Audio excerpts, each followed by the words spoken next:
Hi అండి. How are you? So, గత వీడియోలో మనం మాట్లాడుకుంటున్నట్లు దాని కొనసాగింపుగా ఈ వీడియో ఉంటుందండి. సో, ఆ వీడియో చూడండి ఒకవేళ ఇదే గాని మీరు ముందు చూస్తే మాత్రం. సో, ఇలా ఏంటంటే మనలో మంచిని పెంపొందించడానికి పెంపొందించేది మాత్రమే మనం అనుసరించాలి. మన మంచికి కానివ్వండి, ప్రపంచం యొక్క మంచికి కానివ్వండి. వెర్చ్యూ is the goodness of all things అని. సో, అది కానిది ప్రతీదీ తిరస్కరిస్తూ రావాలి. సో, అలాగే అనేకమైనటువంటి ఫిలాసఫీస్ తత్వాలనేవి పుట్టుకొచ్చాయి. అనేక మంది ఫిలాసఫర్స్ అనేవాళ్ళు వాళ్ళ అభిప్రాయాలని చెప్పుకుంటూ వచ్చారు. అయితే ఇక్కడ ప్రధానంగా మనం ఒక విజ్ఞత కలిగినటువంటి వ్యక్తులుగా, ఆ మాత్రం కామన్ సెన్స్ ఉండేటువంటి వ్యక్తులుగా మనం ఆలోచించాల్సింది ఏంటి అనంటే, ఈ ప్రపంచ వినాశనానికి కారణమవుతున్నది ప్రతీదీ తిరస్కరిస్తూనే రావాలండి మనం. అది ఏదైనా కానివ్వండి. ఏదైనా కానివ్వండి. అది మతం కావచ్చు, అధికారం కావచ్చు, మరొకటి కావచ్చు ఏదైనా సరే. ఏదైతే ఈ ప్రపంచ వినాశనానికి ప్రధానంగా కారణమవుతుందో దాన్ని ఖచ్చితంగా వ్యతిరేకించాలి. ఎందుకంటే according to that isms, what the pragmatism, the idealism or extensionalism or stoism or stoicism, whatever it may B.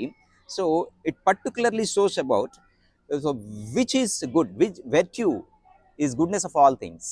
అది చెప్పేది. అంటే ప్రపంచం మంచి కావచ్చు, మన మంచి కావచ్చు, సమాజం మంచి కావచ్చు, అది పెంపొందించేది మాత్రమే మనం అనుసరించాలి.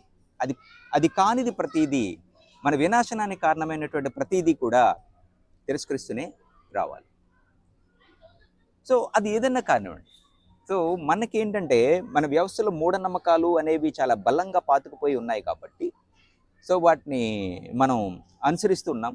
అదేవిధంగా ఈ మధ్య కాలంలో చూస్తే ఈ ప్రధానంగా ఈ మీడియా వలన, సోషల్ మీడియా వలన ఇంకా ఎక్కువగా మూఢనమ్మకాలు ప్రబలుతున్నాయి. విజ్ఞానం కలిగినటువంటి వ్యక్తుల్లో కూడా, విజ్ఞత కలిగిన వ్యక్తుల్లో కూడా విపరీతమైనటువంటి మూఢనమ్మకాలు అనేవి వచ్చేసినాయి. తాత్విక దృక్పథము, తార్కిక దృక్పథము అనేది పూర్తిగా పోయిందని చెప్పాలి.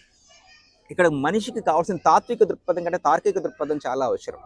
ఎందుకంటే తర్కం నుంచే సత్యం అనేది బయటపడుతుంది, ముఖ్యంగా తెలుసుకోవాలి.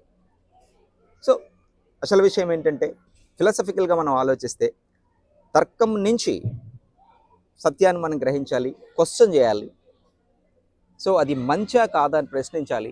ముఖ్యంగా మంచి కానిది ప్రతిది ఏది మంచి, ఎలా గుర్తిస్తావు మంచిది కాదని? నీకు ఒకరికి మంచి అయితే సరిపోయిందా? ఇక్కడ ప్రాబ్లం వస్తుంది మళ్ళీ.